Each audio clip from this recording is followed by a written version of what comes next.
کیا آپ جانتے ہیں طب نبوی کسے کہتے ہیں؟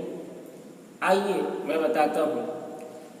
طب کے معنی ہوتے ہیں ڈاکٹری کے، علاج و معالجہ کے، اور نبوی یعنی جو چیز نبی کی طرف منسوب ہو اسے نبوی کہتے ہیں۔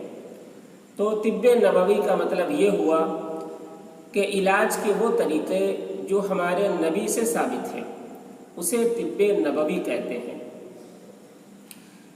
علاج کروانا یہ تقدیر کے خلاف نہیں ہے۔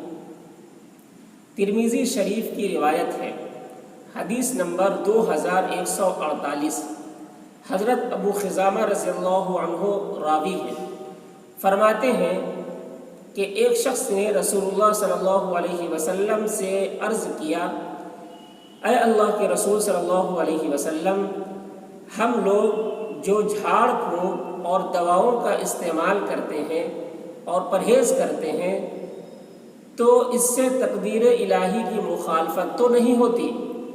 تو اللہ کے رسول صلی اللہ علیہ وسلم نے فرمایا یہ بھی تقدیر الہی ہے۔ تو یہ حدیث سے پتہ چلتا ہے کہ جب آدمی بیمار پڑ جائے تو ڈاکٹروں کے پاس جانا چاہیے اور دوائیاں لینی چاہیے، اور ڈاکٹر جن چیزوں سے بچنے کے لیے بتائے، پرہیز کرنے کے لیے بتائے، ان چیزوں سے پرہیز کرنا چاہیے۔ اور اگر مولانا کے پاس جانے کی ضرورت پڑے جھاڑ پھونک کے سلسلے میں تو جھاڑ پھونک بھی کروا سکتے ہیں، اس کی بھی اجازت ہے قرآن کے ذریعے سے۔ علاج کروانا ہمارے نبی کی سنت ہے، علاج کروانا چاہیے۔ بیماری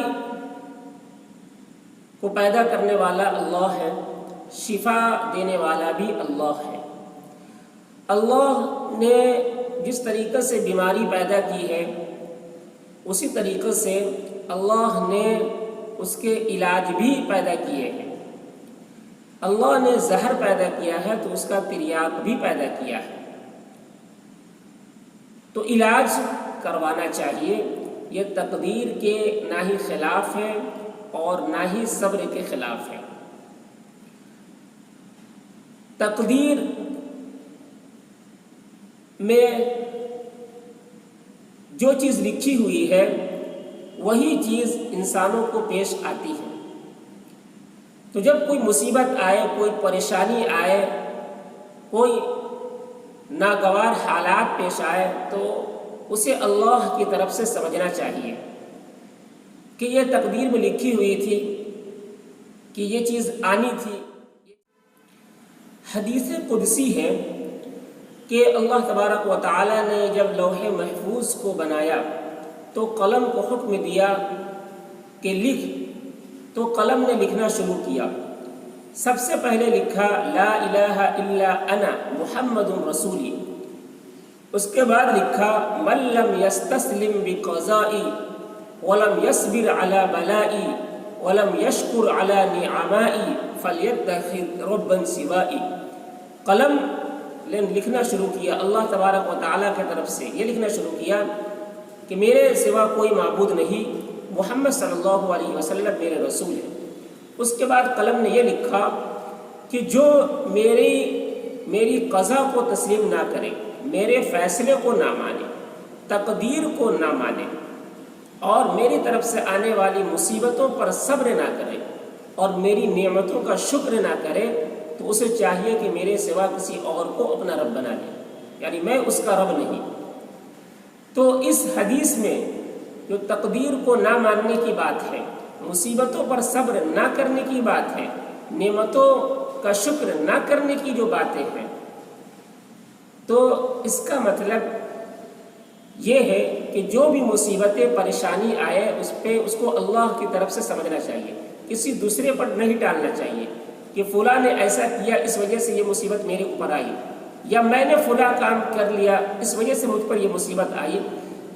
یہ اس طرح کا کہنا درست نہیں ہے، بلکہ اللہ کی طرف سے سمجھنا اور یہ سمجھنا کہ تقدیر میں یہ لکھی ہوئی تھی تو یہ چیز پیش آئی، اس پہ صبر کرنا چاہیے۔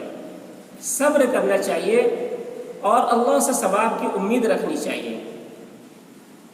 حدیث شریف میں آتا ہے کہ جب کسی مومن کو تکلیف پہنچتی ہے، یہاں تک کہ اس کے پیر میں کانٹا بھی چبھتا ہے، تو اللہ اس کے بدلے اس کے گناہوں کو معاف کر دیتے ہیں اور اس کے درجات کو بلند کرتے ہیں۔ تو صبر کرنا چاہیے، لیکن علاج کروانا، دوائیاں استعمال کرنا، یہ صبر کے منافی نہیں ہے، صبر کے خلاف نہیں ہے۔ اس وجہ سے کیونکہ نبی کی سنت ہے، شفا بیماری بھی اللہ نے دی ہے، شفا بھی اللہ ہی دیتے ہیں، تو شفا کے لیے ہمارے نبی نے علاج کروانے کے لیے کہا ہے، ہمارے نبی کی سنت ہے، علاج کروانا چاہیے۔ یہ تقدیر کے نہ ہی خلاف ہے اور نہ ہی صبر کے